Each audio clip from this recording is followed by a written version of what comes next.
અંકલેશ્વર પ્રતિન ચોકડી ઉપર ચાલતા ભૂખ્યા અને ભોજન સંસ્થાની શરૂઆત 7 ડિસેમ્બર 2018ના રોજ કરવામાં આવી હતી, જે સંસ્થાને 7 વર્ષ પૂર્ણ થયા.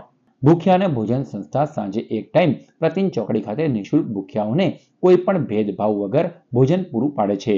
લોકડાઉનના સમયે પણ ભૂખ્યાઓને 2 ટાઈમ ભોજન પૂરું પડાતું હતું.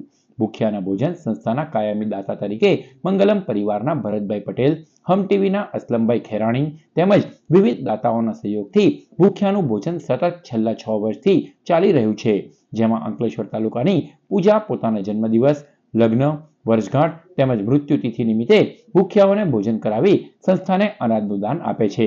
ભૂખ્યાજનોની જઠારગની સંતોષથી સંસ્થાના 7મા વર્ષમાં મંગલ પ્રવેશ નિમિત્તે સંસ્થાના સ્થાપકો સહિત પરિવારજનોએ ભોજનની સાથે ઠંડીની સિઝનમાં ગરમ ધાબળાનું વિતરણ પણ કર્યું હતું. આ પ્રસંગે ખાસ સુરતથી બાગેશ્વર ધામના સંતોએ હાજરી આપી હતી. હાલ સંસ્થા સાંજે 500 થી 600 લોકોને નિઃશુલ્ક ભોજન પીરસી રહી છે. શરૂઆતમાં અમારું ભૂખ્યાનું ભોજન 150 થી 200 માણસો જમતા હતા.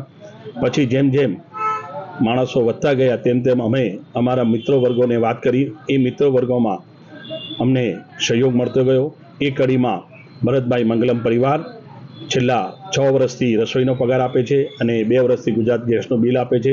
એ જ કડીમાં અસલમભાઈ ખેરાણીજી, પ્રજ્ઞા ગ્રુપ ઓફ ઇન્ડસ્ટ્રીઝના માલિક શ્રી હરેશભાઈ અને પછી હરીશભાઈ જોશી સાહેબે પણ છેલ્લા 6 વર્ષથી જ્યારે પણ મેં કીધું છે હરીશભાઈ અમને આ વસ્તુની તકલીફ છે કે આ વસ્તુ અનાજ ઓછું પડે તે તરત હરીશભાઈએ બી અમારી મદદ કરી છે.